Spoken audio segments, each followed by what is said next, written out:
Hello, buddy. Welcome back to the Tin Man Squirter channel. I'm your host, Jeffrey Tin Man Taylor, and today I'm reading yet another chapter out of the Ghost of the Southern Mountains in Appalachia book by Nancy Roberts. And the chapter I'm reading out of here today is called The Ghost Fiddlers, and it takes place in Hill Country, West Virginia. So if you guys live in West Virginia or that part of West Virginia, you might know about this story. There's an old house in West Virginia that only comes alive at night. That is, if you can say that a house inhabited by spirits can come alive. The old log cabin leaned forward and seemed to stare menacingly. Its supports sagged. A door hung from one hinge. The young couple stood for a moment and stared back. Then the man walked over to look at the steps. Pretty good shape. This un's a house with good timber, and we can make it right. Oh, Peter, this old house scares me just to look at it. Scares you? Yes, there's something wrong about it. There'll never be anything but sadness in it. You're not thinking straight, Sari. Your family lets the tunes from all that fiddling make 'em feel all sorts of crazy things. Now remember, I don't never want none of that fiddling in our home. Sari's eyes looked hurt, but she gave a reluctant little nod. She was a pretty girl who loved to sing and dance, and she was from a family of fiddle players. Hey, if she loves to sing and dance, let her play the fiddle. Come on. Yeah, but there's a picture in black and white. I don't know if you can see it that good. Of someone playing the fiddle. The girls could play about as well as the men, but Peter Barton thought the fiddle was an instrument of the devil, for that's the way he was raised. Music led a body away from things they ought to be doing, like serving the Lord, and could make him forget he would soon be standing before the judgment seat. Peter had wanted to preach, but he had worked so hard there was no time to practice at all. But my, what a powerful prayer he could make. Lots of folks went to preaching just to hear Peter Barton pray. He began to repair the house, and sometimes Sari would come out bringing some of the yellow rose bushes from her home place to plant to keep it from looking so desolate. It was a somber wedding with no music, for Sari's dad and brothers knew better than to fetch any fiddles along. A year later, a boy was born.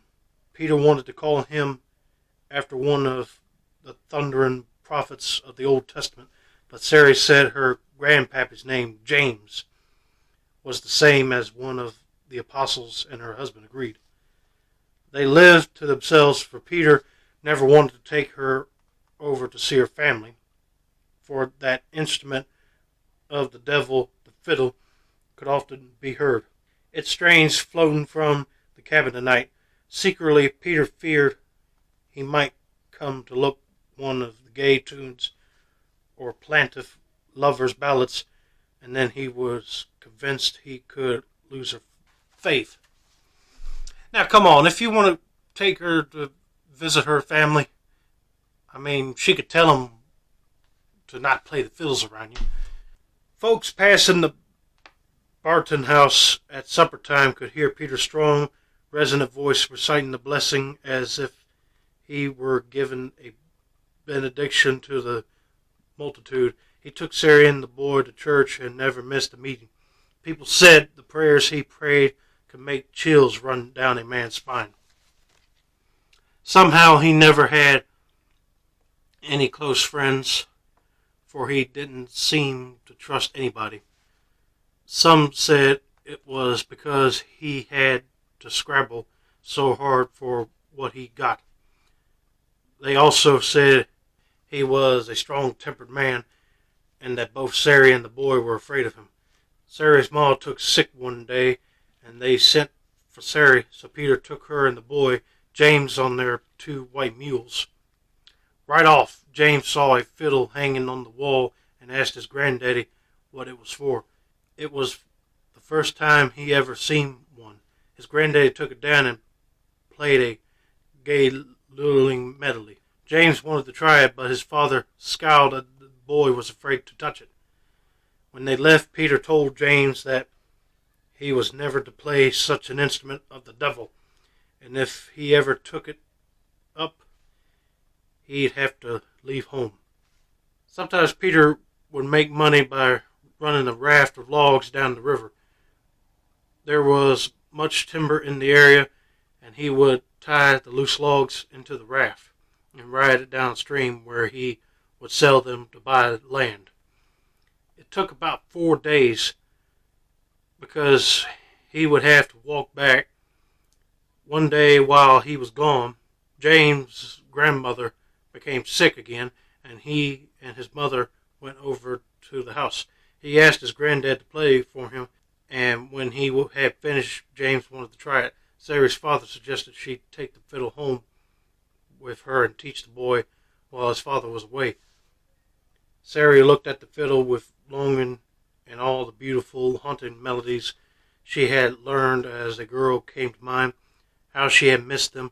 She couldn't resist, and from then on she and James would play when his father was away. One morning Peter told them goodbye and set out for the river to run a raft of logs downstream and sell the timber. The water's pretty high, Sary, and it may take me longer to get back. For some of the small streams are going to get higher if it rains some more. I may have trouble getting across them on foot, but I'm aiming to get back in about 4 days. Sary did her chores. James chopped some wood, planted taters in the garden, and it was late afternoon when he finished. That night after supper, his mother saw him look up toward the loft where they had the fiddle hidden. Her eyes met his as she nodded her head. "Go ahead, Jamie." He played while his mother sat listening in the old rocking chair her pa had given her. Every now and then she would take the fiddle herself and play a tune. The two of them had such a good time they paid no mind to the late hour. Meanwhile, Peter had set out down the river, but the water was high, and about 10 miles from home he reached a spot where the river narrowed and curved.